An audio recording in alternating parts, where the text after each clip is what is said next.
All right, ladies and gentlemen, let's settle down. Settle down. You are now a part of this class at the Aspen State Teachers College. We are proudly partnering with the Aspen Historical Society. I will be your professor for the next 75 minutes. I am Professor Longboards. If you look to your right, that's me over here. Hi. In the next 75 minutes, we're going to take you on a whirlwind tour through Aspen's history, starting back in the prehistoric times when mammoths roamed freely around these areas. Then we'll get into some silver mining, some skiing, and we're going to fill in the gaps with a lot of other things, so pay attention. There will be a test. I'll be testing you throughout this. If any of you fail, you won't get to watch the movie later. Okay. Don't worry, the test is very easy. Provided that you pay attention, let's now introduce one of our best faculty members and our current mall bowling champion. It's varsity history coach, History Coach. History Coach. Thank you, Professor Longboards. Welcome, students. Matriculation, despite rumors to the contrary, is not a dirty word. No, we know that many of you come from far-off places. You may only know of Aspen, the ski resort, but before that, the city first rose to fame as a silver boom town. But even before the first prospectors arrived here in the Roaring Fork Valley in the early summer of 1879, our drainage had been used for hundreds of years as a summer base camp and hunting area for the northern Ute Indians. And because of their nomadic lifestyle and ability to live lightly off of the land, the Utes left little in the way of ruins, artifacts, or really any permanent sign that they lived in the area for countless generations. Now, unfortunately, conflict with white settlers in search of the West's bounties and riches was inevitable. Here to talk about the effect of migration and resettlement on the tribe is John Duncan, Territorial Policeman.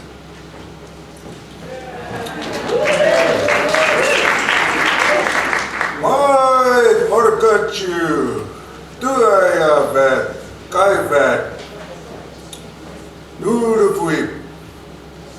Hello, my name is John Duncan. I am here from the reservation in Utah. We were awesome and here in the mountains.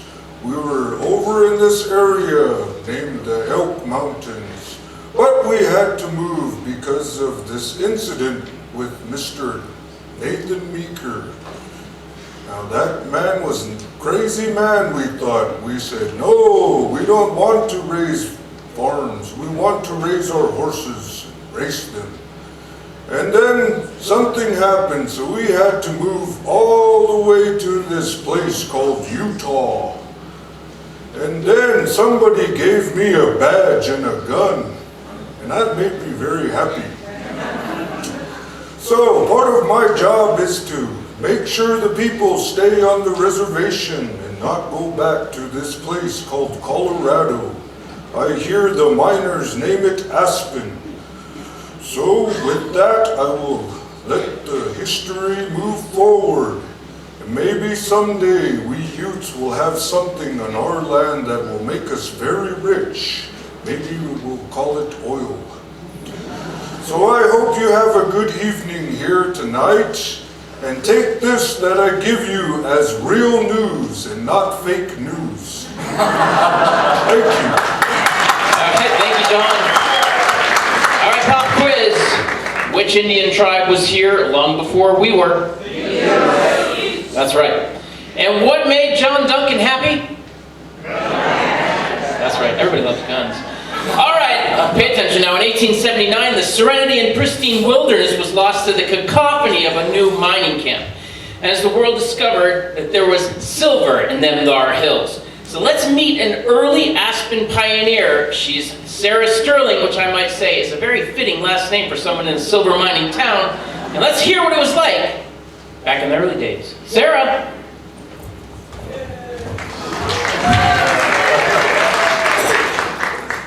Here in Aspen town, we're all trying hard to be genteel. I don't know if we've done it yet. We only just stopped calling Aspen a camp a few years back. It all began when Mr. Pratt and Mr. Steele and Mr. Hopkins came climbing in from the Leadville camp. They came over the Great Divide, which separates the Atlantic and the Pacific sides. On the Leadville side, the Arkansas River flows east. On the Aspen side, the Roaring Fork and the Frying Pan flow into the Grand River, which then flows into the Grand Canyon and then into the Pacific Ocean. It's a wonder there's even one drop of water left after the long, hot trip. When the first timers came in 7980, they did it any way they could. It was a rough road hoe climbing 12,000 feet through deadfalls and bog marsh. In summer through aspen stands thicker than fleas on a cat's nose. In winter through 30-foot snowdrifts and fearsome cold. Some came over Old Massive Mountain down the Frying Pan or Hunter Creek banks. Some came the Tin Cup and Cottonwood Passway down through Ashcroft. When Mr. David Brown came with his sweetheart, Kate Cohenhoven, and her papa, they crossed 5 mountain ranges. When you haven't got you a map, and the only people there are Indians, then you're a trailblazer and a pioneer. In 1879, Colorado was a spanking new state, 3 years old and green as grass. 79 was the time of Indian trouble, up at Meeker.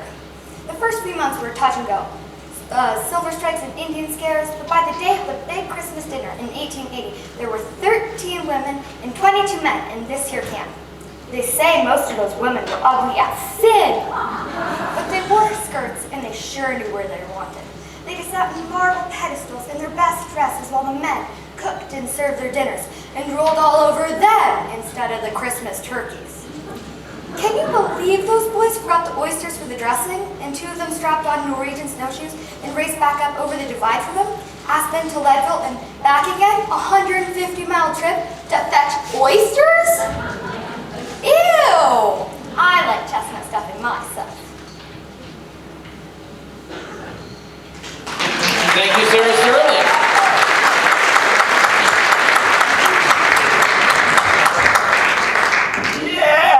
Remember that. Well, a few of us decided to stick it out that first winter, even with the Indian scare. And we called this place Ute City. A fellow by the name of Henry Gillespie had come over from Leadville after it started to snow late in 1879 and gathered us all up, and that's where we decided on the name. We also signed a petition to get ourselves a post office. And then just like that, this Gillespie fella, he headed back on over to Leadville and then back east to sell part of his shares in the mining claims and to get us that post office. That's when the fun really started around here. Long about February, a fella by the name of B. Clark Wheeler shows up. In February, my goodness, we had more snow that winter than anybody could even remember, and along comes this fella in February with a plan to develop the town and make us all rich. Well, we hadn't heard a peep from Gillespie, and this Wheeler fella had an order from the Surveyor General of our brand new state to do an official survey of the town, so he sort of kind of became the new guy in town, and we all followed him. He's the guy that got us to change the name from Ute City to Aspen. I guess he liked the trees or something.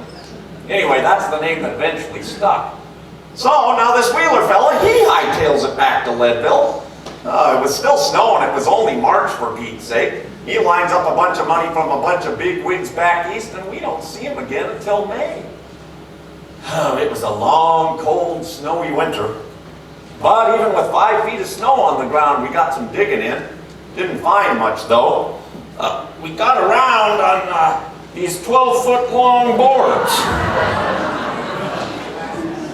that some Swedes had taught us how to make. Well, eat your heart out, Miss Schifrin. Anyway, we call them Norwegian snowshoes. They're pretty handy things to have around with all that snow. Alright, so anyway, long about May, that Wheeler fella finally comes back to town. He's got a lot of big wigs with him.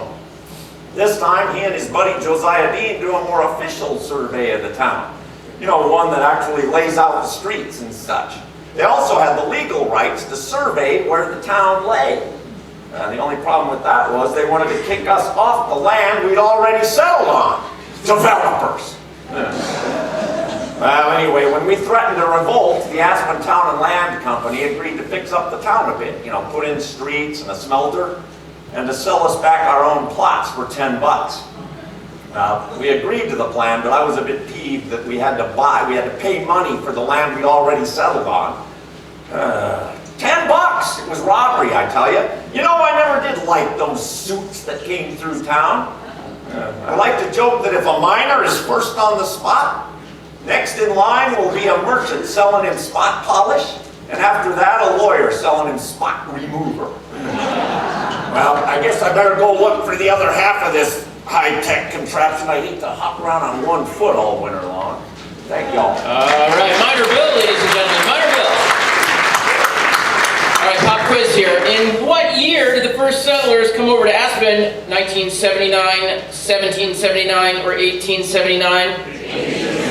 1879, remember that. 1779, way too early. 1979, they were all high. All right, what kind of stuffing does Sarah like? Chestnut. Whoever said oyster, you're out. Out. So, all right, before it was called Aspen, it was called? Very good, you guys. Very good. All right, and how much did they pay for their little plots of land? And what's that worth today? More. All right, I should probably let you know that I'm here to see that you get the full scoop about our town, and I want to be sure that you hear it all, because sometimes these historic fuddy-duds leave out some of the good stuff, if you know what I mean. So, I'm the Dean of History here at Aspen State Teachers College, and first of all, let's get our bearings. We talked about the Great Divide and Leadville over on the Atlantic side.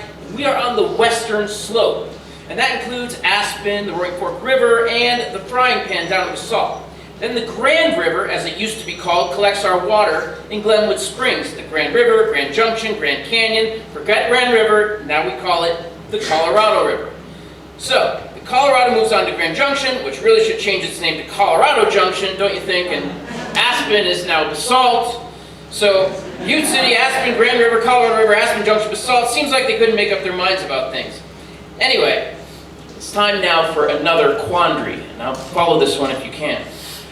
About the street we all know as Dean Street. It runs along the base of Aspen Mountain. The original plat that B. Clark Wheeler did shows that all roads run east and west as avenues. Then all the roads that run north and south are streets. So his lawyer buddy, J.W., who eventually became the judge, spelled his last name D-E-A-N-E. So now we have a street that runs east-west, which is called D-E-A-N Street. Now this part of town is going through a renaissance of its own, and the decision makers are split about what that name should be. So we're going to put it out to a vote to you right now, and I'll pass your decision on to the people who can make it happen. Should we call it D-E-A-N Street, or D-E-A-N-E Street, or should we go ahead and call it Gorsuch Way? Go ahead, shout it out, what do you want? All right, we'll collect your answers later. History coach, take it away. All right, so Dean's Addition, up by that same street back then, was really sort of one of the first employee housing projects. They were putting up cabins as fast as they could. That summer of 1884, there were 500 miners working the digs around Aspen, and it's estimated that about $1.25 million worth of ore was shipped by mule over Independence Pass to the railroad at the Granite Siding. Half the town and the giant 3-story Clarendon Hotel burned to the ground in the famous fire of 1884. The threat of fire was ever present. So D.R.C. Brown and his father-in-law, Henry Cohenhoven, built a brand new public waterworks that got clean drinking water from basically where we get it today, and also supplied enough water pressure for fire suppression in the town. Things started happening fast then. Aspen was one of the first towns west of the Mississippi to have hydroelectric streetlights, and we had the world's first electric-powered mine hoist, 1,000 feet underground on the face of Aspen Mountain. Engineers came from everywhere around the world, even Japan, to study our electrical system. In 1887, we were known as the best lit city in America. Life was pretty good.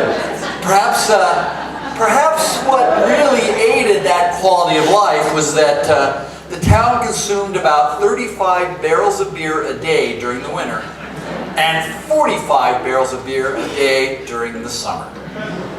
There was one last thing needed to make the town truly prosperous. Sarah? The grandest thing to happen to the town since Mr. Wheeler smelt it, or was the railroads. Now, Aspen got herself 2 railroad companies, the Denver and the Rio Grande, which we call the DNRG, come in through Glenwood Springs, following the north bank of the Roaring Fork River all the way to Aspen. And then the Colorado Midland started in Leadville, and it went through a tunnel underneath the Continental Divide. I can't even talk about how scary that would be, riding a smoking, belching steam train through a giant hole in the rock. Well, the tracks then went through the Hell Gate, and all I can say is you better not look down, and then along the Frying Pan up to Aspen Junction. And from there, it was pour on the coal, boys, straight up the middle of the Roaring Fork Valley. Now, the problem with the Midland was that they had to build bridges across the Maroon and Castle Creeks. And while they were busy with the bridges, the DNRG chugged into town on October 27, 1887, along an easier Roaring Fork route. Now, that was the biggest celebration I ever saw in Aspen. When the train started coming close, it was like hail and thunder in Aspen town. Men and women and children and ladies and kids and cats and dogs and mules and horses, they poured out of every street corner running toward the West End like Moses and his people out of Egypt. It was a school day that day, but Mr. McMurtry just threw up his hands.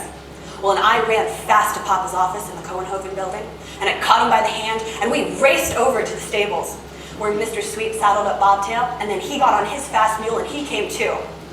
And I held on tight as Papa galloped toward the Red Butte. And for the whole long rest of the day, we watched those track layers lay down the track to beat the band. And you can forgive them for strutting some. They're not used to an audience. And the crowds cheered, and old ladies were giving them bites to eat and sips to drink. I even gave one young man my sarsaparilla. He was so weary. He was just a boy. And then we heard it. Nobody could tell me the sights and sounds of a train coming, and I sure can't do it either. Now, all I know is a stranger come into town that night, belching and hissing and whistling something fierce. Belching and hissing and whistling something fierce, it scared me right up out of my high-button boots, and I ran straight and hid under the bed. And Mama had to come and coax me out of the house quick. Button up your shoes fast, Sarah. We're going down to the station house. Sarah Sterling. That was Sarah Sterling at age 20, we should point out. Yeah. She's getting older. Yeah.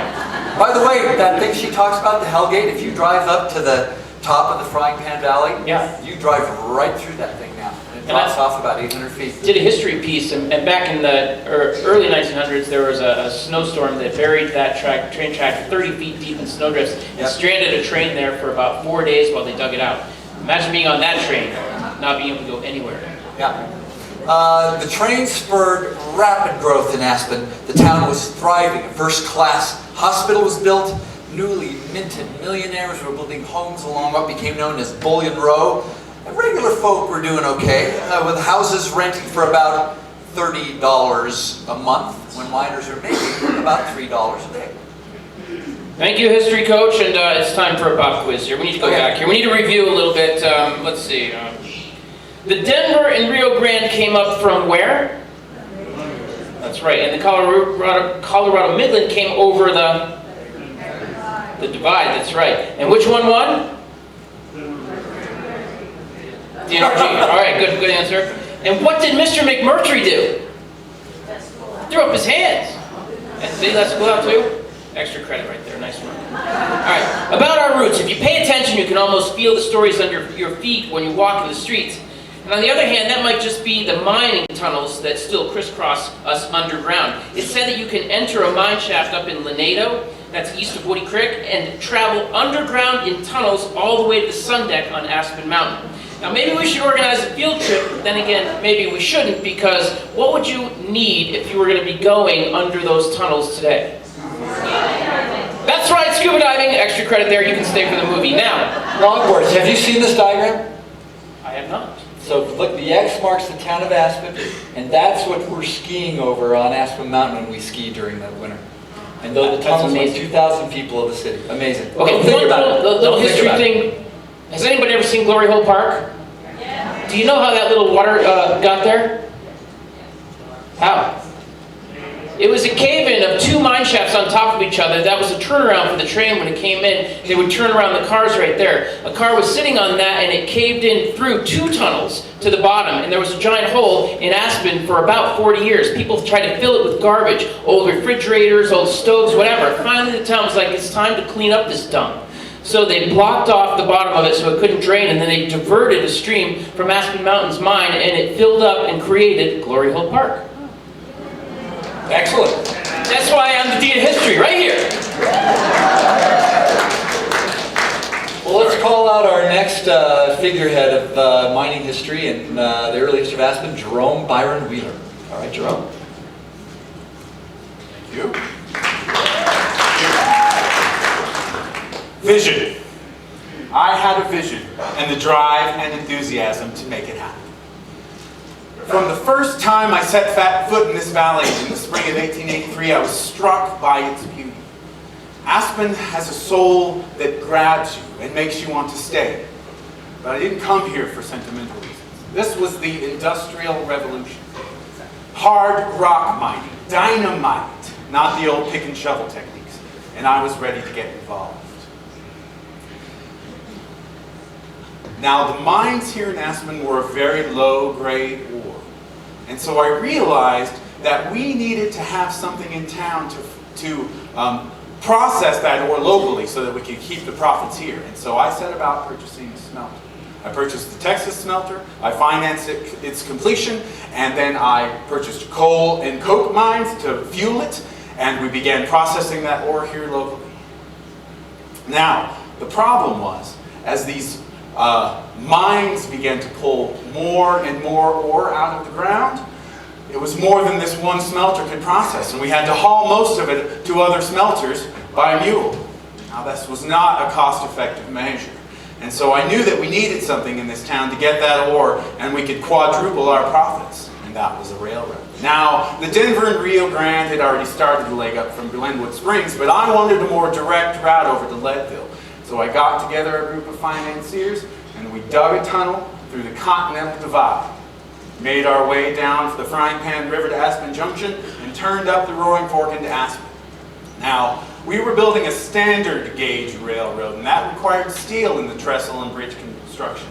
And in fact, when we got to the 660-foot gap over the Maroon Creek River, our last shipment of steel was mysteriously delayed. And so we were 3 months behind arrival of the Denver and Rio Grande. However, we had larger cars and therefore could transport more ore and customers. The cost of shipping a ton of ore went from $100 a ton by mule to $15 on the Denver and Rio Grande, but only $5 on the Colorado Mid. Now, with all this money pouring into town, we had to up the level of elegance a little bit, so I set about on 2 projects. The first was above the bank building that I had built at the corner of Hyman and Mill. You see, I had pledged to build the city an opera house.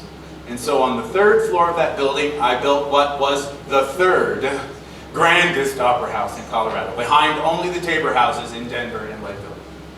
It was built state-of-the-art, steam heating, beautiful Moroccan leather seats. There were electric lights, including footlights for the actors with dimmers. There were 15 sets of scenery and 8 dressing rooms backstage. I wish I could have been here for the opening night performance. A sold-out production of the comic opera The King's Fool, followed by a fencing exhibition. Imagine there were several scantily clad Austrian women in a lavish sword fight. Quite a show. Now, the second project that I endeavored was completed on Thanksgiving Eve of 1889, and that was the Hotel Jerome. Also spared no expense. This was a spa-style hotel. There were steam heat, full electric access, including an electric elevator and a paging system for the front desk. There were 92 rooms, 15 interior bathrooms with hot and cold running water, 15 inside bathrooms. There was a German gardener who maintained a greenhouse, so we had fresh vegetables year-round, and there was a French chef. He prepared a beautiful Sunday dinner with all the trimmings for only 75 cents a person.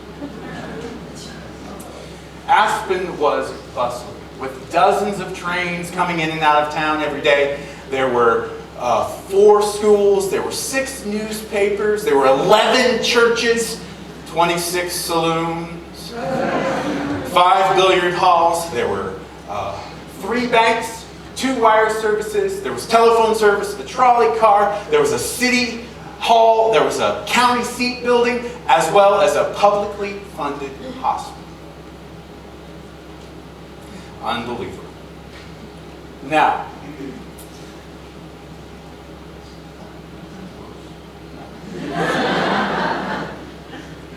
Did your wife ever come to join you, Jerome? she did not. You see, even I was with all always this disappointed success- in your wife's refusal to visit. I was too, actually.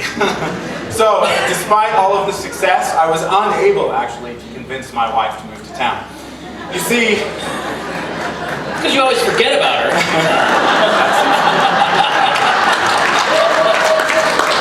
she was an 11-hour train ride away. That's about right. We had a beautiful home down in Manitou, and she had no interest in moving to a rough and tumble, polluted mining town, even though I built for her a 3-story brick Victorian mansion in Aspen's West End. Now, despite that disappointment, I do believe that I still left my mark on Aspen by keeping to my vision and determination in creating a successful mining town here in the Colorado Rockies. And I hope that you agree. Thank you, Jerome. All right, the class. Do we see a classic number crunching millionaire right there, right? It's all about that. I got the numbers down to this, I got the money down to this, I'm doing all the mining, I'm making everything on. And to assuage my guilt about something, I'm going to build this opera house and this hotel. And oh, sorry, my wife couldn't come. So, what was missing in all of the slides that you saw from that period on the mountainsides? What did you notice was missing? Trees, right? So what happens when you mine like that in a beautiful little quaint town like this? You destroy it, right? Lixiviation. Do you know what that process is? How you mine with lixiviation? That's chemicals to leach the silver out of dirt, and that goes where after it goes through the out of the silver? Yeah, it goes into the water, right? So is silver really something that we should have continued with?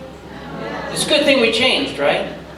I mean, I don't want to be a preacher here. I'm not that. No, we wouldn't be here today if this was still a mining town. So it's interesting, though. Yeah, that's the history, and this is where we are now, the most pristine, beautiful place on the planet. But it had its time in the industrial age where it was not so pretty.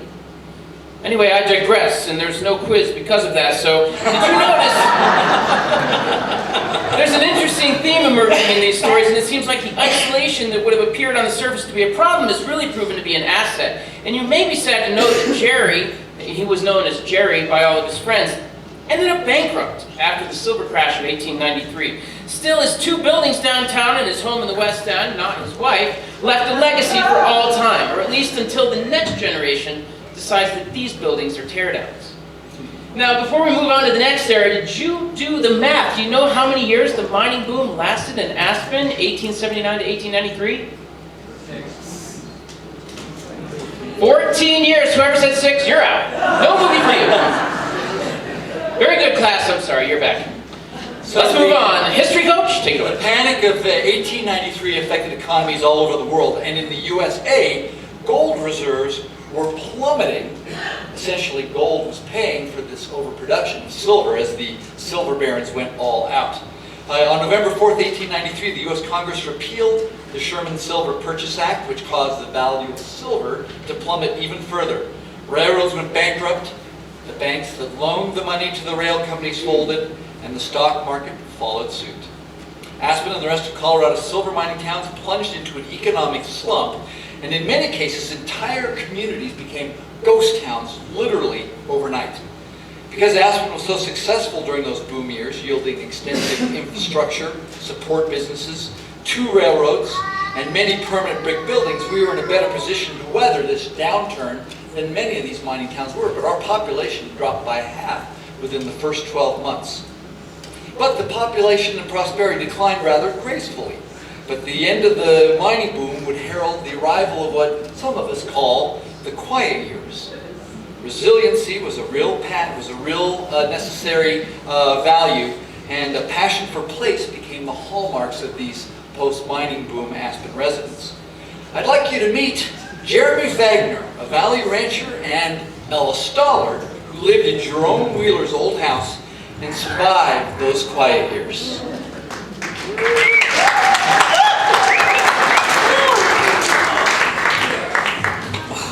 Hello.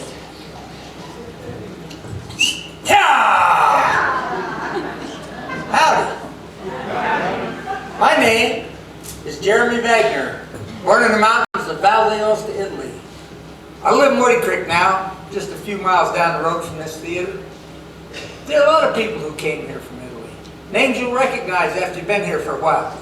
Have you met a Gerboz or a Cerise, or perhaps know the Arbony family? The names of the settlers from Aosta are mostly French, even though Aosta is in northern Italy. I came here like the others, looking for the land of opportunity.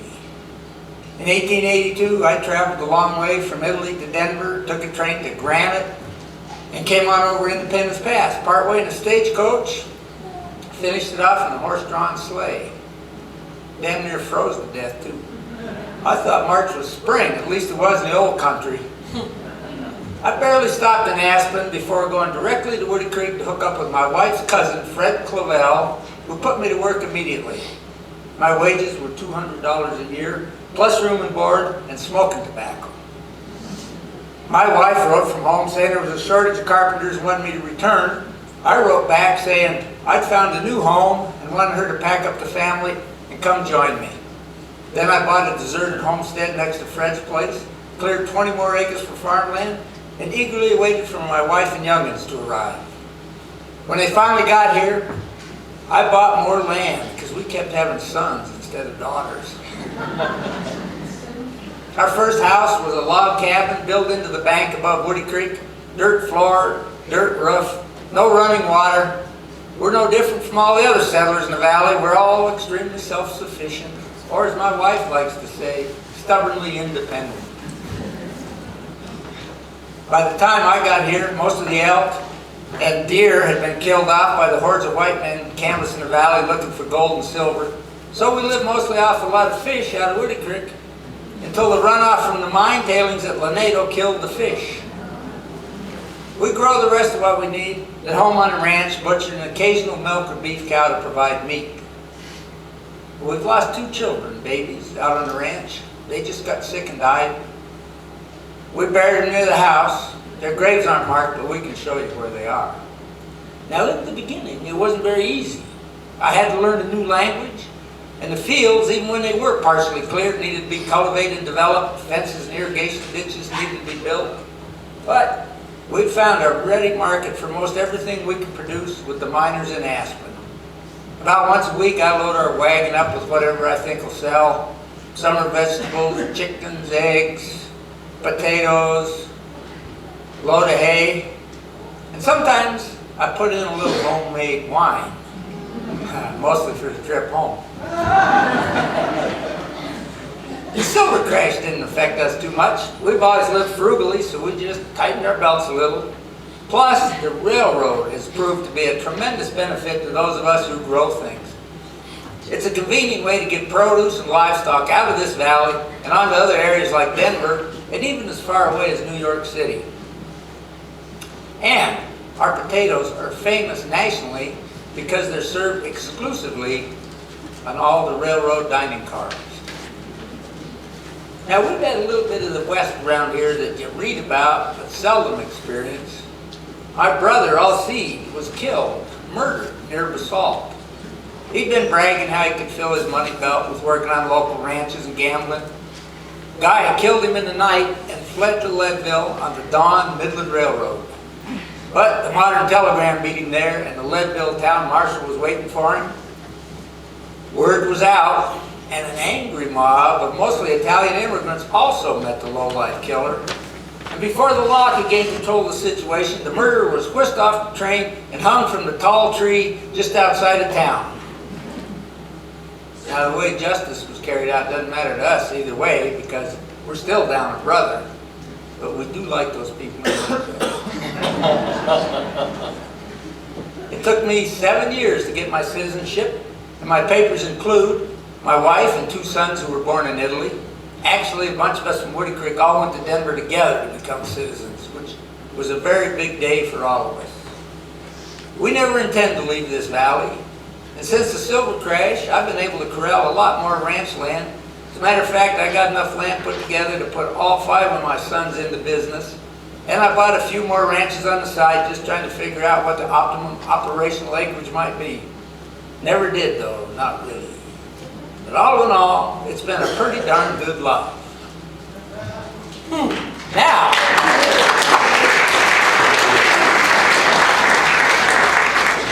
you should know that the man whom I just played, Jeremy Wagner, was in fact my great-grandfather, who died in 1949 on a peaceful ranch out in Woody Creek. And like he said all those many years ago, we never intend to leave this valley.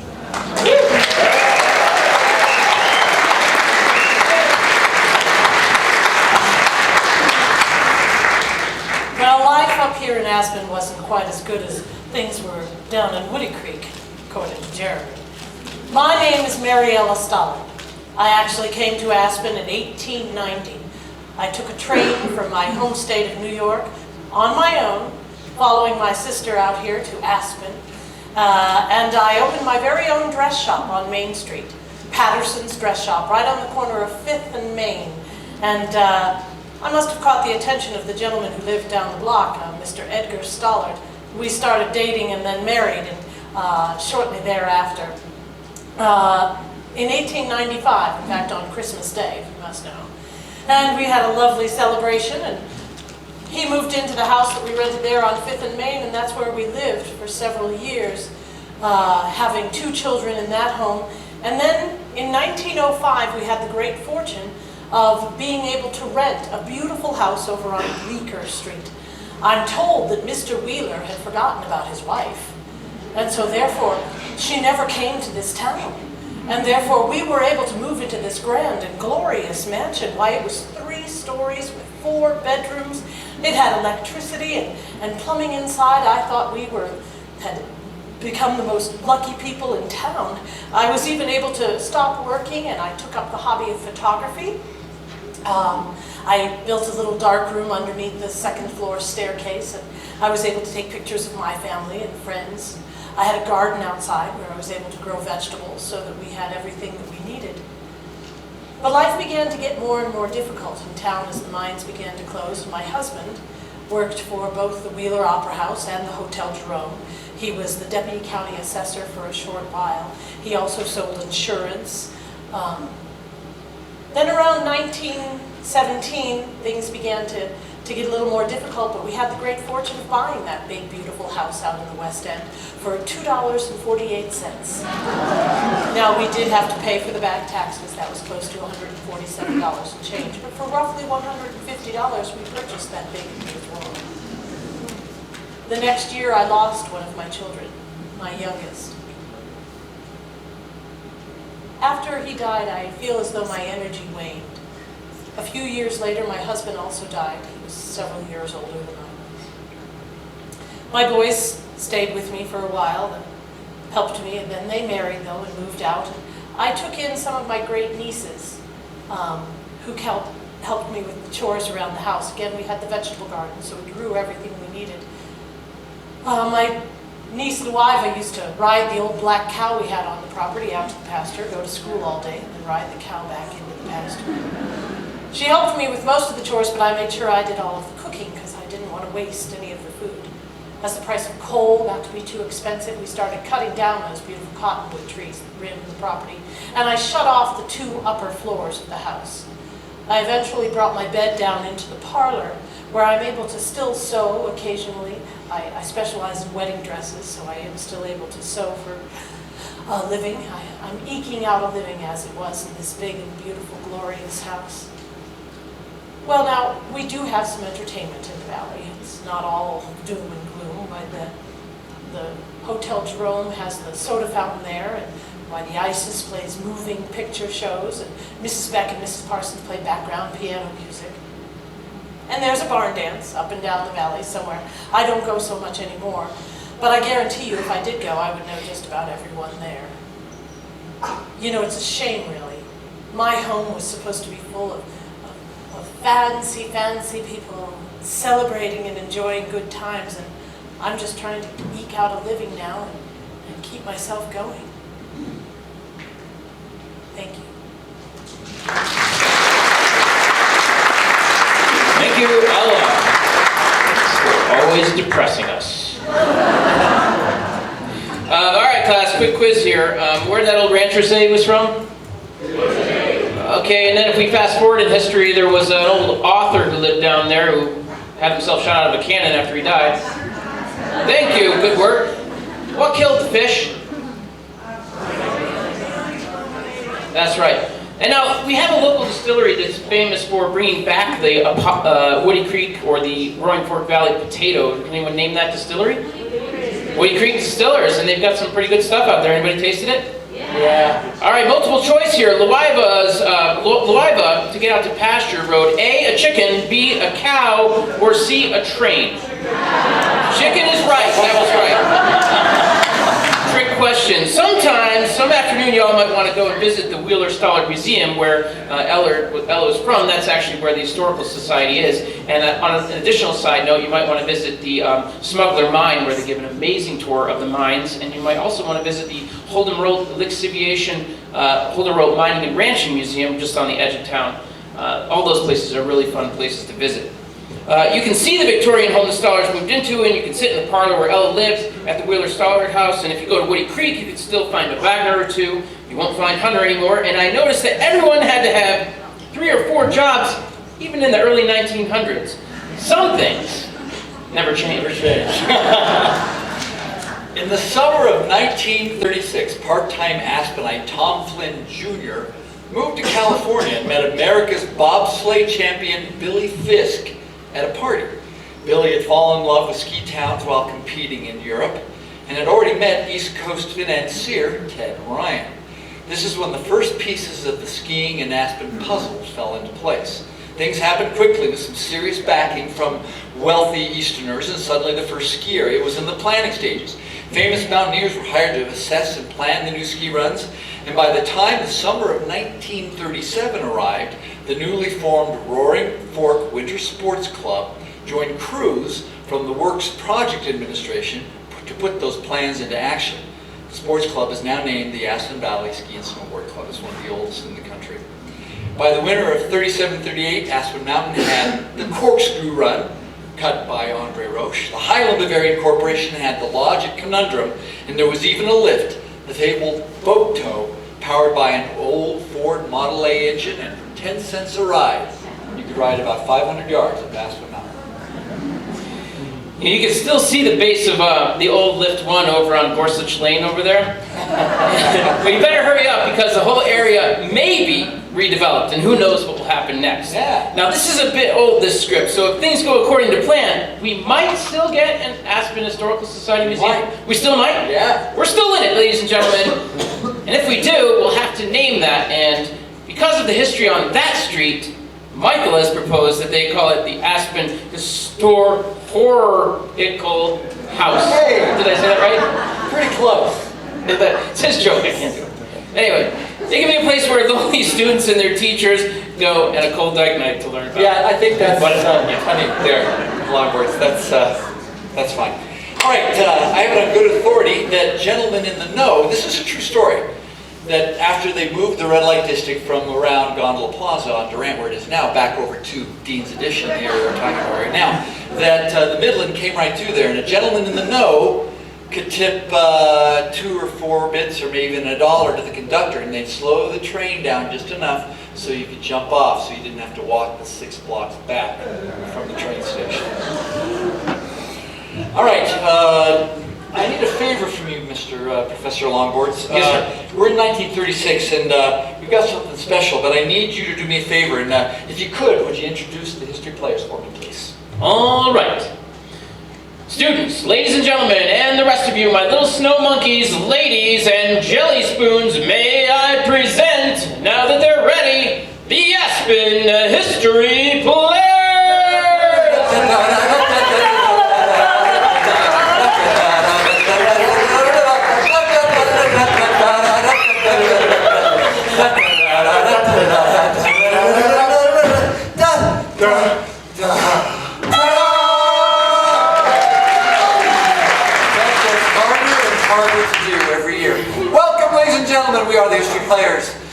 present for you a briefly complete history of modern Aspen. 81 years of history in just 50 minutes, ladies and gentlemen. 81 history in 50 minutes. What? 15. That's what I said. 50 minutes, 81 years of history. What? 1-5. You mean, Are you crazy? we have 15 minutes to cover the last 81 years? Yes. We're going to have to condense. We're going to have to be efficient and cut things down and be fast and quick and efficient. I got an idea. Let's go decade by decade, just hitting the important points. Now, see, that's a really good idea, Lane, but it leaves an awful lot to the imagination of the audience, and I just don't know if these people are up to it. All right. At least we can do is try. We're doing it All for right, you. right. We're in Okay. 1936. 1936. Beginning of modern skiing, Okay. essentially in Aspen. 81 years of history. 15 minutes. I got another idea. What? Let's use popular songs to help set the mood. Ladies and gentlemen, 81 years of history in 15 minutes. Buckle your seatbelts. It's going to be Yeah, I'll a go first. long All right, we need a pop song from the 1930s. I got it. The way you wear your hat. Excellent. The way you sit. All right, 1936, commercial skiing is off to a good start with Billy Fisk and Ted Ryan and Tom Flynn. The Highland Bavarian Corporation builds a lodge out at the convergence of Castle and Conundrum Creeks. And things are off to a great start, but then in 1939, Hitler invaded Europe. And Billy Fisk, that sportsman, adventurer, businessman, actually heeded the call of battle and went to join in the Royal Air Force. Still always keep the memory of. Billy Fisk was shot down on August 17th, 1940. He was one of the first U.S. flyers killed in the war. No, they can't take that away from me. Don't sit under the apple tree with anyone else but me. Anyone else but me. Anyone else but me. No, no, no. Don't sit under the apple tree with anyone else but me. Till I come marching home. As America mobilized for World War II, it effectively put an end to the budding ski industry.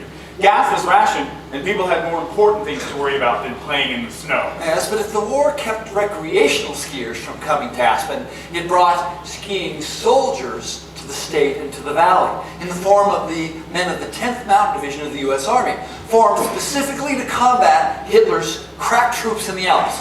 Now, it didn't take these special forces long to discover the charm and ambiance of Aspen, not to mention the perfect powder snow and abundant sunshine. And it didn't hurt that the price of real estate was so low. Did you know that you could pick up an empty lot in downtown Aspen for $25? And an old Victorian house in the West End for about $100 back taxes. And trust me, these special servicemen took notice and vowed to return should they survive. This land is your land. This land is my land, from California to New York Island, from the redwood forest to the Gulf Stream waters. This land was made for you and me. Oh yeah, as the war ends, soldiers come streaming back to the United States from every theater of war, looking for jobs and a place to return to their lives. I saw below me that golden valley. This land was made for you and me. And it wasn't just the special servicemen who took notice. Yes, that's exactly right. That's exactly right, Elizabeth. Yes, my name is Walter Pepka. I'm the CEO of the Container Corporation of America, based out of the fine city of Chicago, Illinois. May I present my lovely wife, Elizabeth. Say hello, Elizabeth. Hello, Elizabeth. Yes, we thought we'd call all of our friends here in the town of Aspen together for a little community get-together. I felt I should let you know I just bought half your town. Oh, Walter. You see, I skied here in 1939 and fell in love with this beautiful town. And I told Walter about it, and Yes. we've come here now to invest our money We have. and time. So if there's anything that we can do to help you, any way that we can help this town Anything. to revive itself, Mr. anything. Pepke! My name is Friedel Pfeiffer, and I was in the 10th Mountain Division, and I would like to make something of Aspen. As in Friedel Pfeiffer, Frichter Frecker, Frichter Pfeffers. Walter. I have something very important to ask you. Oh, Frecker, Fricker Pfeffers, Friedel Pfeiffer, Fritter. Walter Pepke, Packer, Pickle Pipers! Awesome. Very good. I can see we're going to be fast friends, Mr. Friedel Pfeiffer. What can I do for you? Mr. Beck, Yeah. I would like to build a ski resort. Well, let's start with the chairlift. Oh, not just any chairlift. Right. The world's longest and fastest chairlift. We got your back. Lift 1 went up the west side of Aspen Mountain, dedicated in January of 1947.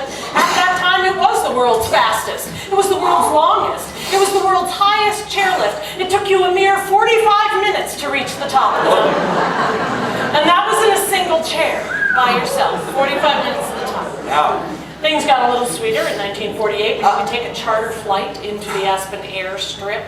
And then things really started heating up in the summer of 1949. Ladies and gentlemen, welcome to the Go F bicycle. no, Lane. No, I mean, yeah, that kind of looks like that's how you can pronounce it. But it's actually German. It's Goethe. It's the name of the famous German poet, scientist, Johann Wolfgang von Goethe. It was the 200th anniversary of his birth. Yes. Go ahead, you try to get to there. Ladies and gentlemen, welcome to the go-to No. Goethe. Boys, I welcome you all to the Oh, come on, just put your mouth. Ow! the Bicentennial Music Festival and Convocation, held here in July of 1949 for 3 weeks with visiting dignitaries such as the Minneapolis Symphony, Thornton Wilder, Arthur Rubinstein. And in this corner, all the way from West Africa, weighing in at 89 kilograms, the Swister Mister, putting the man in humanitarian, Dr. Albert Schweitzer! Hello, Aspenites! I would just like to say Aspen is built a little too close to heaven. That's great, Doc. But with all this goatee celebrating, Garrett, say, just push this. we're getting behind. Suffice it to say that the Bicentennial Convocation and Music Festival established a trend and brought the eyes of the world to this little Victorian mining town in the Colorado Rockies. But first, let's move on to the 1950s. Well, that'll be the day when you see me cry. That'll be the day when I say goodbye. You say you're gonna leave me. You know it's a lie, 'cause that'll be the day that I die. How about the 1950s? All those cute little ski bunnies in their tight little ski pants. What a messy decade the 1950s has been. And building on the success of the goat herd, Just saying it. Just let the it go. international design, or the 1950 FIS World Races were hosted in Aspen. The first time an FIS race had been held anywhere outside of Europe. And then building on the success of the GoPro. Oh, come on! Just stop.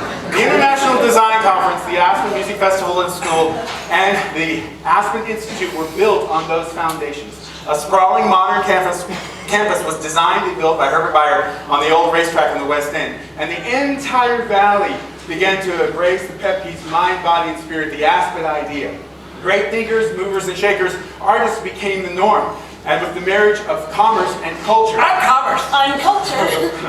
Excuse me, folks. I now pronounce you man and wife. You may kiss the bride. Oh boy! Ugh. Was flowering in Aspen. As was skiing, you see. By 1959, Art Pfister and Friedel Fleischer Dare opened Buttermilk Ski Mountain for the beginning skiers. And Whip Jones, thank you, opened his very own Aspen Highland and brought in Stein Erikson to lead the ski school. Darcy Brown, son of an Aspen pioneer and a longtime member of the board, assumed the helm of the Aspen Skiing Company, a position he would hold for the next 22 years. When asked why he got involved with the ski company in the first place, Darcy replied, Well, I never expected the ski corporation to make any money. I was just tired of walking up the damn hill to go skiing.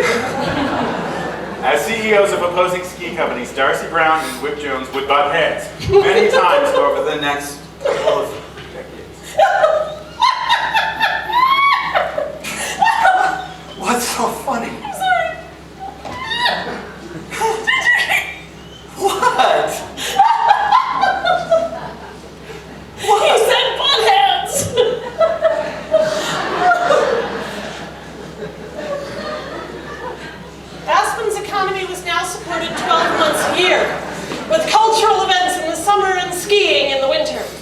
Unfortunately, the Aspen idea would have to move forward without one of its founders.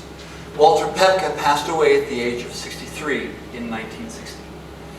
No, they can't take that away from me. What you want, baby, I got it. What you need, you know I got it. All I'm asking for is a little bit of respect. Yeah, baby, just a little respect. Just a little bit. Oh yeah, it's the 1960s, and with baby boomers coming of age all across America, why shouldn't Aspen begin to reflect that as well? Oh, hey, Mike, before you move into flower power, let's not forget to mention asphalt. Whose fault? Not my fault. Asphalt. You see, the downtown core was paved in around 1963, 64, and then the top of Independence Pass in 1967. Oh, yeah. About the same time that the last train left town. Ooh. Coincidence? I think not. It was also the same time that we added the Aspen Center for Environmental Studies, why the Center for Physics was formed, and a new music tent was built, this time designed by both Herbert Bayer and Fritz Benedict. The biggest change to the resort and skiing in general was the development of the Snowmass ski area in 1967. The population of Aspen at that time was around 2,000, and the ski company now had 3 mountains, with Highlands being the locals. You see, as a younger generation moved into the valley, there were conflicts between these long-haired hippies and the old established guard that actually involved the Civil Liberties Union, but it didn't deter the skiers. Nope. With nearly 750,000 skier visits that last ski season of the decade, the entire ski industry had to look at Aspen with a whole new level of R-E-S-P-E-C-T! Find out what it means to me! R-E-S-P-E-C-T! That's right, let's ski!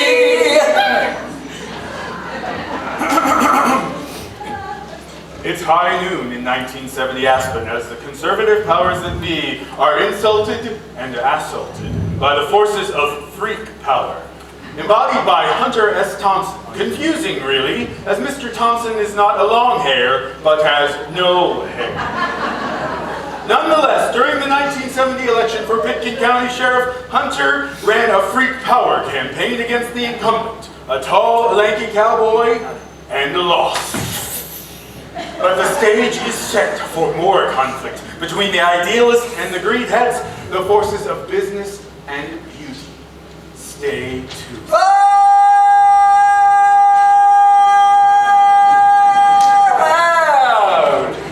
He was born in the summer of his 27th year, coming home to a place he'd never been before. It's John Denver. He left yesterday, but You see, yeah. so John came out west in the early 1970s when there was a movement here of preservation versus profit. So at about the same time that he starts his WinStar Foundation, Aspen set groundbreaking, or more accurately anti-groundbreaking legislation by limiting the growth and development.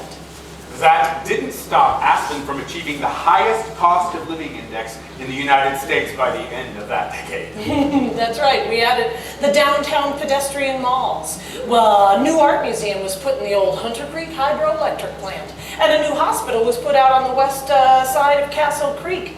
And we got our very first dance company in the 1970s. It's Colorado Rocky Mountain High. I've seen it rain and fire in the sky. You know it'd be a poor man if you never seen an eagle fly. Rocky Mountain Some boys High. kiss me, some boys hug me, I say they're okay. Okay. If they don't give me proper credit, I just walk away. Now, with all this limiting of growth, development continued at a mad pace, although sometimes with a historical bent.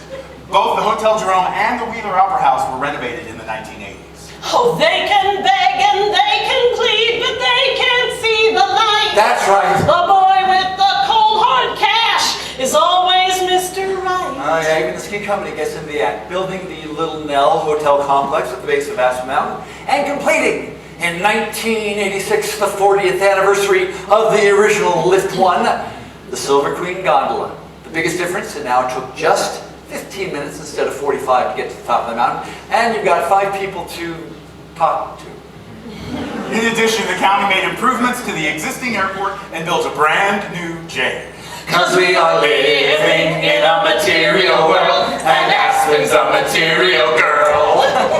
Don't know the words, but I'm singing Macarena. Don't know the steps, but I'm dancing pretty buena. Drunk wedding guests will have plenty to explain. Hey, Macarena. What? We are not doing No, what song better to represent that frenetic energy of the 1990s? She's into new sensations. Keeps in the Yeah, it's the 90s, and the largest hotel complex in Aspen's history is built. Of course, that plot of land was fought over between two developers, Muhammad Hadid and a guy you might have heard of, Donald Trump. Trump lost, Hadid built the hotel, but of course it annoyed all the locals because that empty spot of dirt was the last place they could park for free to go skiing. And Whip Jones donates his Aspen Highlands to his alma mater, Harvard. Harvard sells it off to a developer, Gerald Hines, and Gerald Hines sells off the skiing operation to the Aspen Skiing Company, and thus the power of four. Now, Gerald Hines does develop the base lodge there, again to the chagrin of the traditionalists who carve their names in the wooden bar. The Aspen Skiing Company spends millions of dollars actually to bring the lift system at Highlands up into the 21st century, and created the Highland Bowl as a mecca for extreme skiers. And of course, on the cultural front, Harris Concert Hall is completed, and the 700-seat underground venue becomes known as the Carnegie Hall of the Rockies because of its excellent acoustics. Oh, and if you're a Tiger Woods wannabe, there are now 9 golf courses stretching from one end of the valley to the other. Upside, inside out, live la vida Aspen, she'll push and pull you around, live la vida Aspen. It's New Year's Eve, 1999. Aspen parties because it's 1999! But the computers don't crash. Business continues on as usual.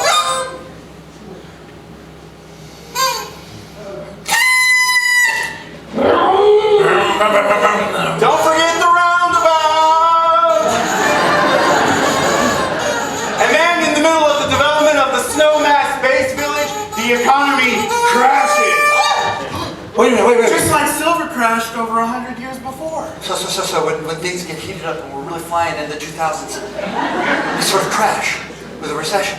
Just like they crashed when the same thing happened with a different commodity back during the silver mining boom. So we, all of us, every single one of us, everyone who's ever lived here, laughed here, loved here, died here, part of a bigger story, a story that has beginning and a middle, but no end. No end yet, Michael, because you see, the same people that came before us are just going to be like the people that come after us. Everyone attracted to Aspen for the wonderful amenities that it has to offer. But history's all just old stuff. Oh, right? please. Really? What about New Year's Eve 2008? Cancelled! You remember what happened, right? Jim Blanding, this disgruntled old-timer and part-time miner, went around town on New Year's Eve pulling a little red wagon full of improvised explosive devices. Goes from bank to bank in a misguided attempt to rob them on the busiest, most profitable night of the year. And the authorities have to shut the entire downtown core down. Well, but that just happened a few years. Oh, so you mean the things that happen today become the history of tomorrow? By George, I think he's got it. I've got a feeling Now, that tonight's this brings us up to history that most of us are aware of and most of us are a part of. Creating the stories, communicating the stories, and for us, preserving the stories. And that, ladies and gentlemen, is all of Aspen's history. Told relatively briefly. and almost completely. But not completely. Whatever do you mean, not completely. What could we have possibly have left out? Well, just this one last little weensy, teeny tiny little mammoth detail. Oh, I know what you're Where I'm saying. going here? Yeah, I got it. In the fall of 2010, ancient residents of the Roaring Fork Valley saw the light of day for the first time in 130,000 years. I wonder if any of those mammoths and mastodons will show up for the World Cup finals in Montreal. not completely legal. And so, the story continues!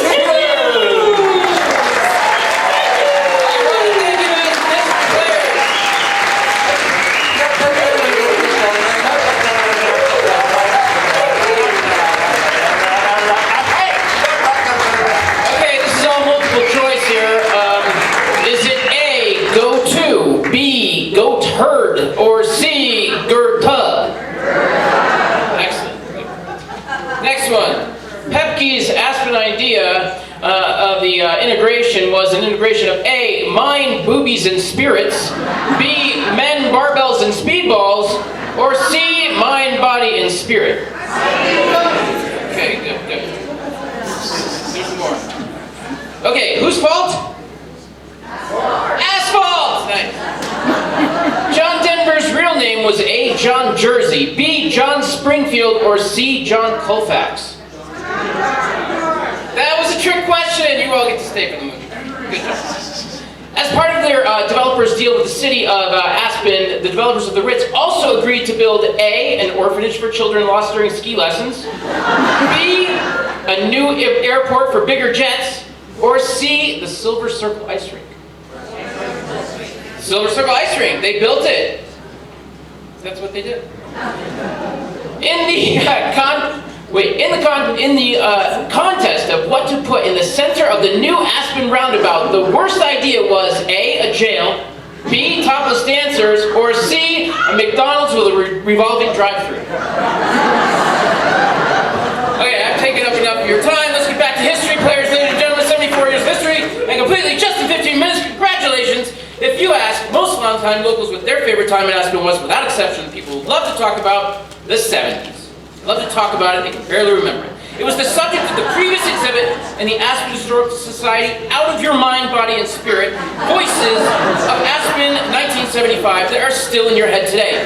And since I can't remember a damn thing that happened because I wasn't here, we brought in an expert tonight, a man of incredible stature, who can speak about the 70s perhaps better than any of the rest of us. He is the man. Ladies and gentlemen, we give you none other than the one, the only Professor Slats Cabbage, founder of the Aspen State Teachers College.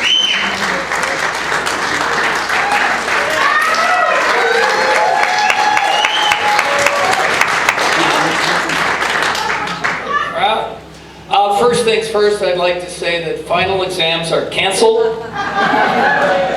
Always love saying that. And years ago, somebody asked me what it was like to live in Aspen then.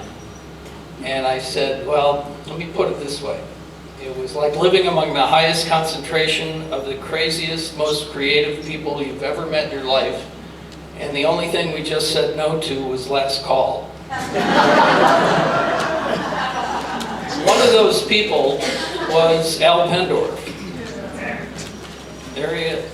And what can I say about Al? He was just an absolute ridiculous guy. He was a salesman and born to lead trash can bands.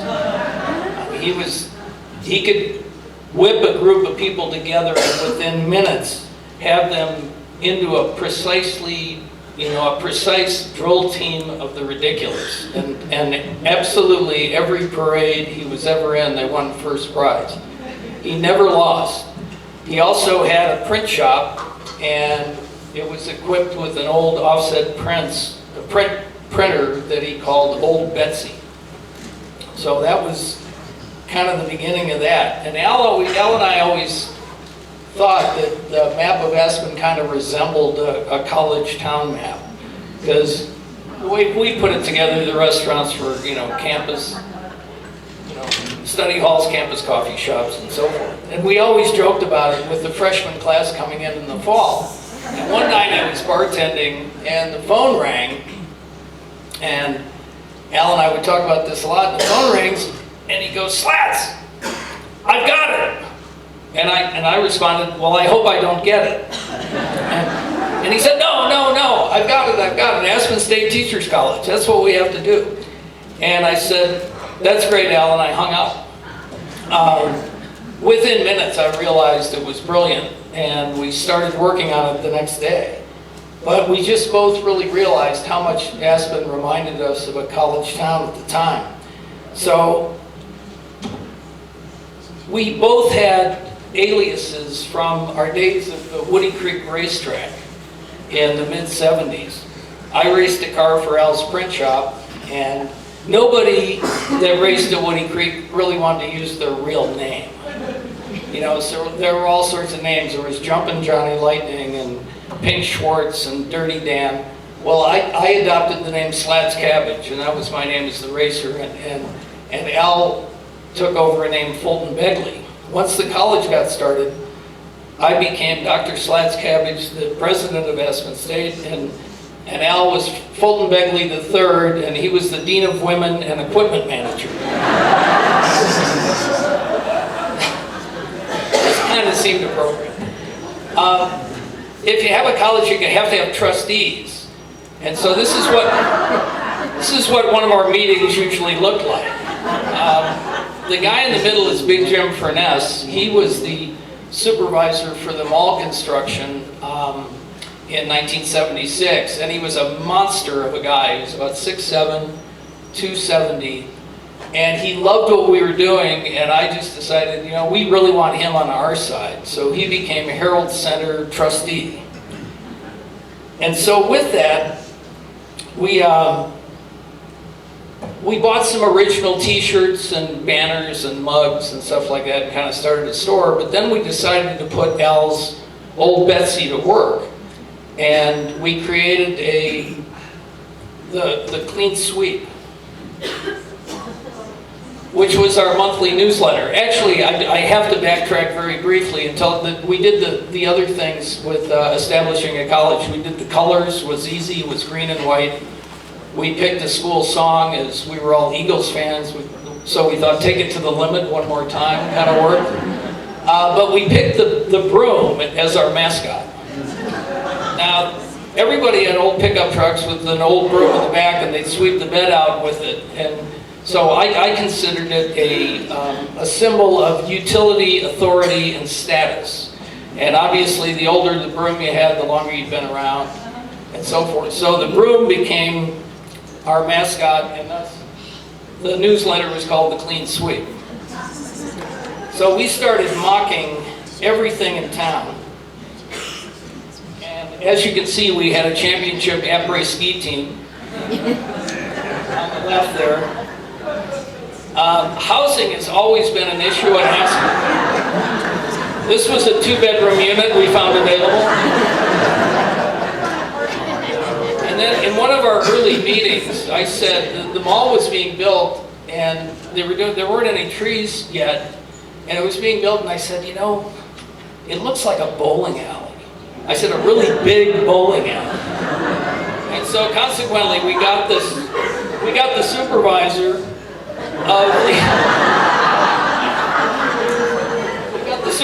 to become the bowler. We gave him a keg. He threw it toward his 10 laborers as the pin. And then, of course, he had to get the 7-10 split.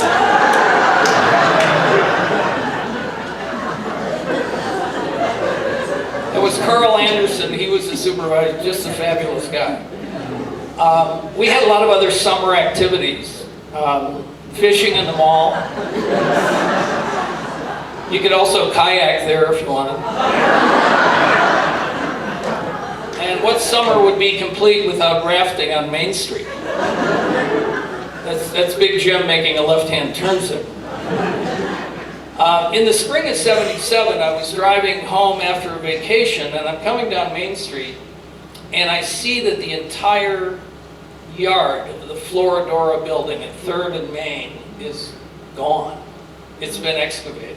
And I did this. I'd been driving all night. I was getting home. I see this and I go, God, I got to do something with that. And it took me a little while to come up with the idea. But I grabbed Bobby Mason, we made a sign, and we had the first literal yard sale.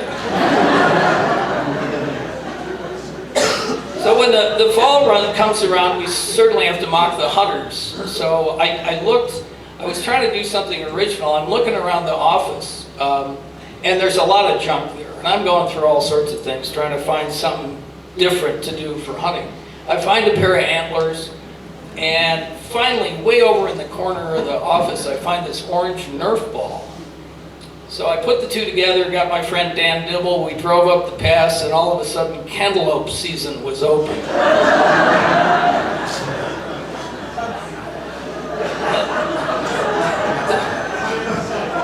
That was a 6-point bull lope. The following year, I got Hoss, who worked at Little Annie's as a bartender, a wonderful guy, strapped him on the hood of a truck, put the deer head behind the wheel, and it was wild game get even.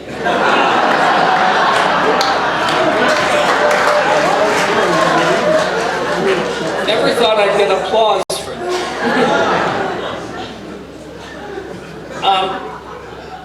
So then, the fall of '76 it was August of '76, and I was working a day shift at the mine company. I would normally, when I was done, go down to the print shop, and we'd talk about what was going to happen with the next issue of the sweep and stuff. And I hear old Betsy is churning and just going like gangbusters. And my first thought is, this is great. Al's got a job that's paying him money. He's actually got a printing. And I go down there and I go, what's up? And Al goes, the fall's coming. We got to have a football schedule. So I grab one of the pieces of paper, and it's Alabama, Notre Dame, USC, Michigan. It was absolute genius, because by the time the first game came around, well, actually, if you have a football team, you've got to have a coach.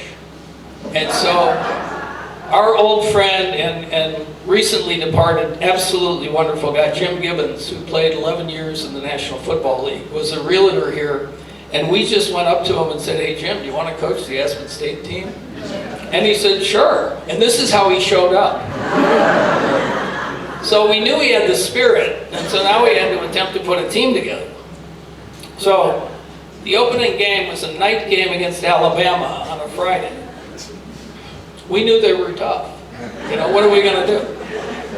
We got to put a team together, and so we got a few people that are coming down to the office, but then we realized, this whole brick crew in the mall is still working, and they get off at 5. So we bribed them with beer for 2 hours, pre-game warm-up, and then went out on the field, and it was dark, and we out there limbering up and so forth, and we realized Alabama hadn't shown up.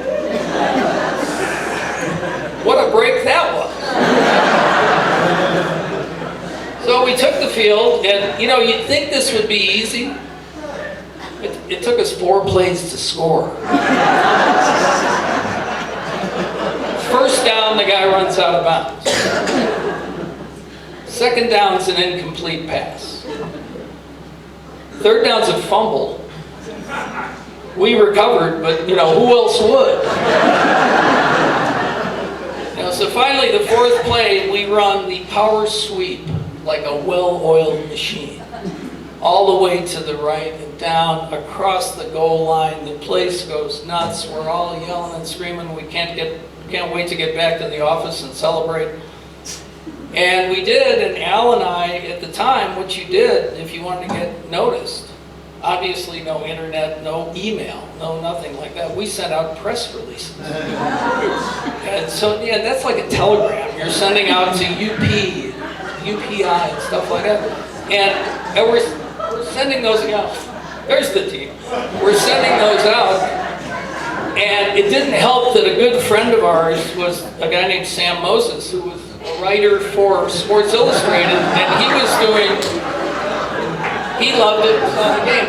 So what started as little line fillers at the bottom on sports pages, where it was just this little joke thing, Aspen State beats, USC, such and such and such and such a day.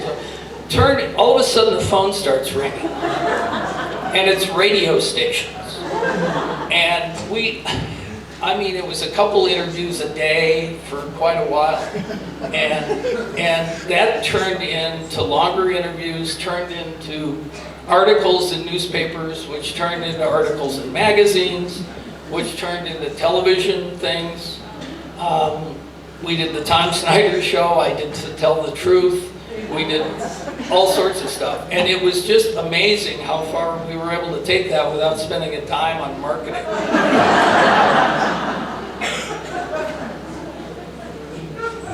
Anyway, the football, well, it was just the best. It was just hilarious. One of the things that I did forget to tell you about our guerrilla marketing when we did make the clean sweep, which this is one of the early ones. It was one piece of 8.5 by 14 paper, folded in half to give you a nifty little 4-page flyer, of which we could buy anything. This one's from February of '77 when it didn't snow, and we made a cloud seeding machine. You know. And we would go around to restaurants. It was the first Friday of every month we would go. And that was always a busy day. A Friday noon in the restaurants was jammed, and so the restaurants are packed. Al and I would grab these things off the press and run in the restaurant as fast as we could and throw one down in front of everybody and go, get your clean sweep, get your clean sweep, all the news you need to know, and run out the door and go to the next one. Do about 8 restaurants, where finally people are going, who are those guys? So anyway, after all the football nonsense, and we got all that done, Al and I were just two people that always loved to make people laugh. And always the most important and rewarding thing to me was the fact that old locals that had been here for decades and decades before us would stop us on the street and thank us for bringing back the spirit of the 50s, the 40s and the 50s and the 60s. And it just couldn't have been a thing that we would have enjoyed more. And in closing, I'd like to just tell a story about one of our, I'll call him a fellow faculty member, and how much we love our mining town and the magic of Aspen in this community. Bobby Forrest had over-imbibed a little bit one night, and he made the mistake of thinking he could drive home. Well, he was arrested, and he had to go in front of a judge. He knew he was wrong, so he's up there kind of at the mercy of the court. And he had a lawyer with him. And the judge goes, Mr. Forrest, this is a very serious offense. I'm going to fine you $200 and 2 days in jail. And Bobby, if you knew him, he had kind of a twitch, and he didn't hear real well, and he kind of stumped a little bit, and he shook his head, and he said, I'm sorry, could you repeat that? And now the judge is a little perturbed. And he goes, Mr. Forrest, this is a very, very serious offense. I'm going to fine you $200 and 2 days in jail. Well, with that, Bob turned to his lawyer and said, thank God, I thought he said 2 days in jail.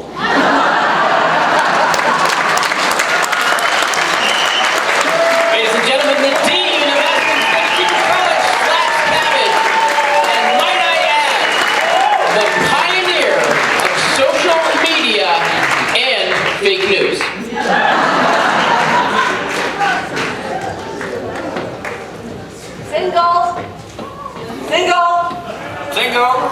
Single. Hey, Tom. Holly, how are you? Good, how are you? Good, thanks. Another wonderful powder day in Aspen. Oh man, you gotta love it. It's been going on since forever. They just put lifts in a few years ago though. That's true. Yeah, it's been That's snowing true. up here for thousands of years. This is true. You got a good year this year too, right? Oh, what a season it's been so far. And it's coming up to be another great season in March. Got some good racing coming up. That's exciting, I know. Almost full circle from doing the first races held outside of Europe in 1950, and now we've got the World Cup Championships. Exactly, and you know, I just saw Klaus skiing the other day. 97 years old, Klaus Obermeyer. You know, he's hard to keep up with still, but he's turning a little more than usual. I saw him after he had broken his leg a few years ago, and I thought he was turning a little more than usual. I said, Klaus, you know, you're looking great. It's good to see you out here again, but I noticed you're turning a little more than usual. He goes, yeah, they told me I have to turn a little more because I broke my leg. That was when he was a spry 92, so he's doing better now. And now he's 97 and the oldest CEO in the world. That's right, and he was here for first World Championships back in 1950. That's right. And he'll be here this year for the finals in March. That'll be great. Yeah, it's great. In fact, you know, when I first came to town, Klaus was a spry, he was a spry 60-something. And he's still a spry at 97. But I had the opportunity to live up in Ashcroft when I first lived in town here. And it was just at the end of Ted Ryan's time of owning the property up there. And so if you remember earlier in the show, we were talking about 1937, Ted Ryan and Billy Fisk and Tom Flynn all getting together to start the skiing. Well, when you're up in Ashcroft, if you happen to get up there, and I know you do sometimes, great cross-country skiing, Yeah. you know, you can look up at the mountains and figure there would have been, I don't know, 20 lifts up there. The base area would have stretched from about Conundrum all the way past the ghost town, have been about 6 miles of base area. Wow, I didn't Would have realize just, well, it would have just that been big. just phenomenal. But I did get to buy Ted Ryan a drink once and thank him for that. That was and, amazing. And he was having dinner with Elizabeth Tepke. So as soon as I realized that, I figured, all right, I'll buy the drink and get out of the way. That's great. Yeah, it's That's good. great. But you know, we've got that history here, and that's what makes Aspen Aspen. I know. It really is special. It's not just some ski town that popped up out of nowhere. We have such a history to preserve and such a legacy. And I see we're both dressed a little historically today. It's Winterskol. Retro day. That's true. It's Winterskol. Yes. So, you know,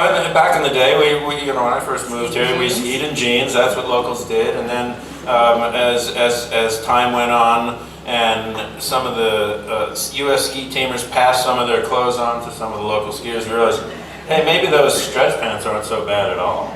And so we started wearing stretch pants, but not warm-ups, by golly. You know, you wouldn't wear warm-ups. But jeans was the thing, and then we realized that stretch pants didn't really get wet and turn to ice. Just like the jeans do. Again, so we thought, yeah, let's get to that. And so we've evolved. You know, Polly, though, we've written many lists together, and I was thinking today, you know, what are the biggest changes in the ski industry that we've seen here? And earlier there was a mention of the 76-77 drought year, and now that we have climate change topic of discussion, you know, you look back 40 years and you think, well, we had a bad year in 76-77, but the big difference is the lifts didn't open in 76-77 until January 11th. Right, because So, we didn't have snowmaking. We didn't have snowmaking, That's so the I big think difference now. that's the big difference. Snowmaking means we can open those lifts early and stay open late, and the other thing, of course, is the gondola. Right. What a great lift, holy cow. 2 gondolas, one at Snowmass too. Yeah, no, fabulous skiing all around, and we love talking about it from the top of the mountain down to the bottom. It was fabulous out there today. It was, and what a season we're having so far. Yeah, and if I could yodel, I'd yodel, but Yes, that's another Klaus conversation. has the market on that. That's right. But here's a little interesting tidbit. If you're into numbers and counting days, in only the last 8 years or 10 years, they've had the 100-day pin. Right. If you ski every day this season that the lifts have been open in Aspen, today you're halfway there. And I have. So today was day 50 on our mountains. So 50 to go, and I win. But it was counting.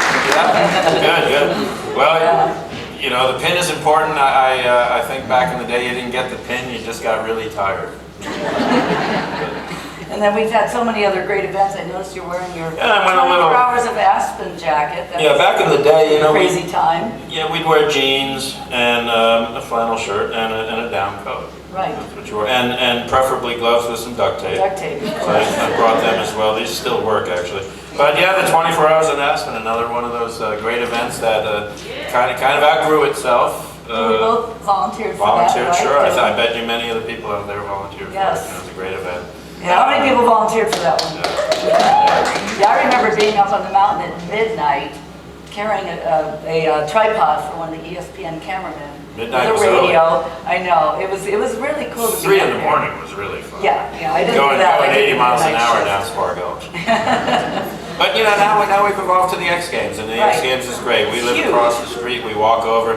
We like to watch the preliminaries on TV and then walk over for the finals. And where else can you do something like that for an event of that caliber? I know. But the X Games are fabulous, you know, and the music they bring, and you know, you mentioned snowboarding earlier as an evolution. You know, when we started skiing, you measured your skis by where your wrist was, and that was it. There were skis, and there were boots, and there were poles. And Yeah. now there are 20 different kinds of skis, and there are Reverse snowboards, camber and rockers. they don't even bend the same way I anymore. know. It's just phenomenal, and everyone's still having fun. So let's hope it continues. Yeah, doesn't matter what you're on as long as you're enjoying the mountains. I like riding the lifts. I'm kind of old-fashioned. I do too. I could just go around the bull wheel sometimes and just enjoy the ride. You know, which isn't really good, but. No, I did that once, actually, my first year here. We moved here about the same time, in the Yeah. mid-70s. And we both moved here to be a ski bum for one winter. You said you... Half a winter. I was only half a winter, right? And neither of us Yeah, ever I left. see. But yeah, I raised the safety bar and I had a backpack on and I went to get off. I was stuck. I just had to go around the bull wheel. Yeah, it happens Learned to a lesson. all at one time or another, but hopefully no more. Yeah. So anyway, well, we're almost at the I top. guess we're at the top, yeah. Well, enjoy the rest of Looks the season. same. Yeah. Well, you enjoy the rest of the season, Thank and you. then we'll see you on the hill. And happy Okay. Winterskol. Happy Winterskol. Give it up for the ski bums!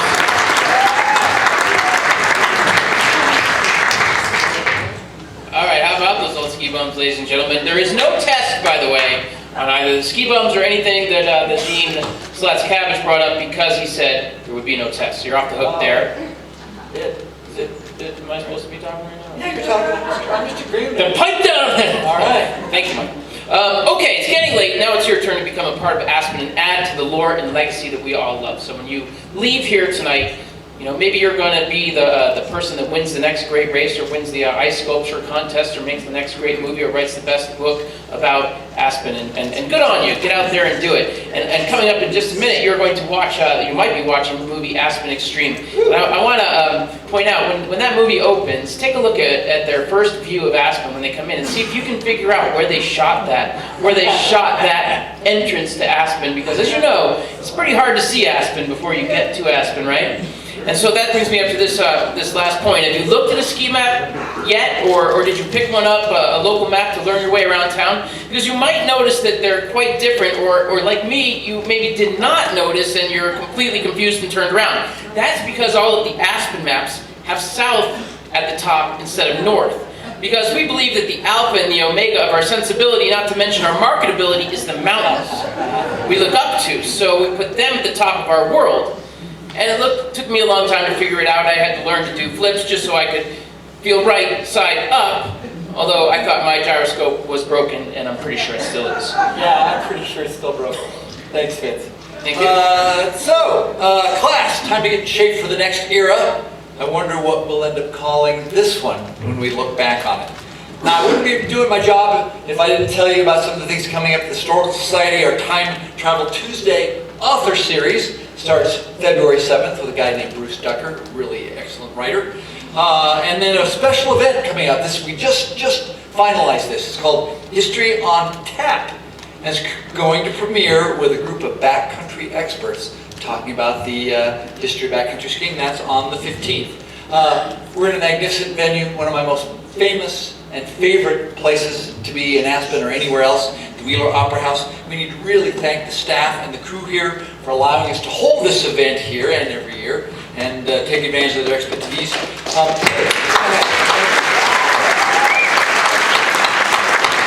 They'll be presenting the comedian Greg Goldman here on Friday night, and one of our favorite people, a local, Glenn Smith, will be opening. So come out and support Glenn. Make sure you go downstairs, pick up your student ID if you haven't already, because you get your free beer downstairs. And don't forget to save your seat for Aspen Extreme coming up next. Thanks for coming. Happy Winterskol!